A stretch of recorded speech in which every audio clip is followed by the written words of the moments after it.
Hello and welcome to the AO1 for Article 8. So this is a summary of the knowledge, the factual content that you need to put in either an essay or a scenario question. And remember, it is worth 8 marks.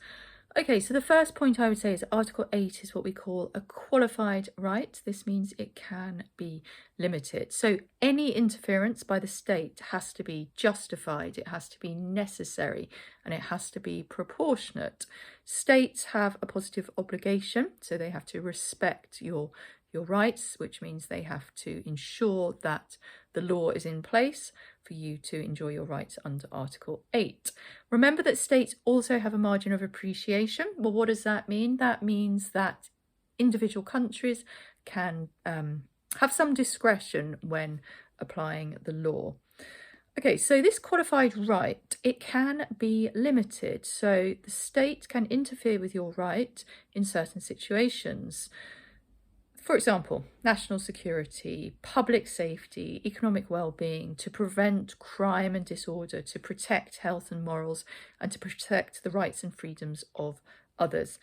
Now, under Article 8, there are 4 protected rights: right to a private life, right to a family life, right to a home, and right to correspondence. So just looking at each one of those individually, and I think this is how I would structure an answer. I'd talk about the qualified rights, talk about any interference being justified, necessary and proportionate, then when it can be limited, and then these 4 rights.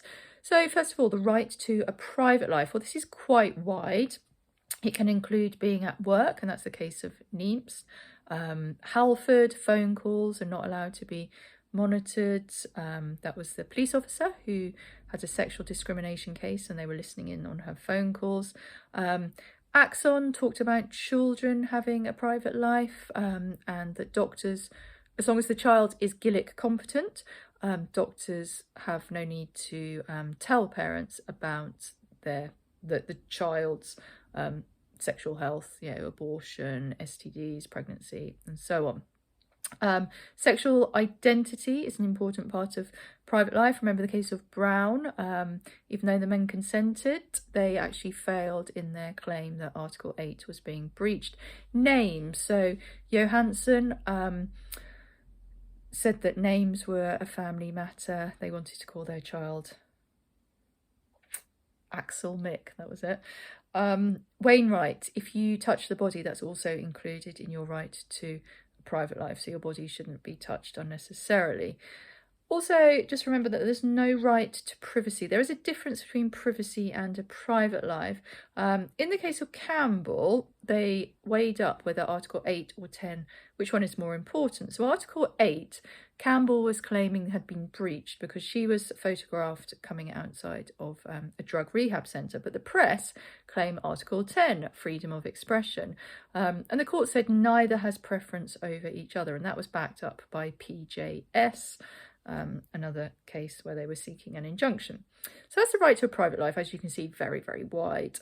Now, the right to a family life, this means that you should be able to enjoy family relationships without state interference. So with your children, your grandchildren, foster children, again, quite a wide term, not defined.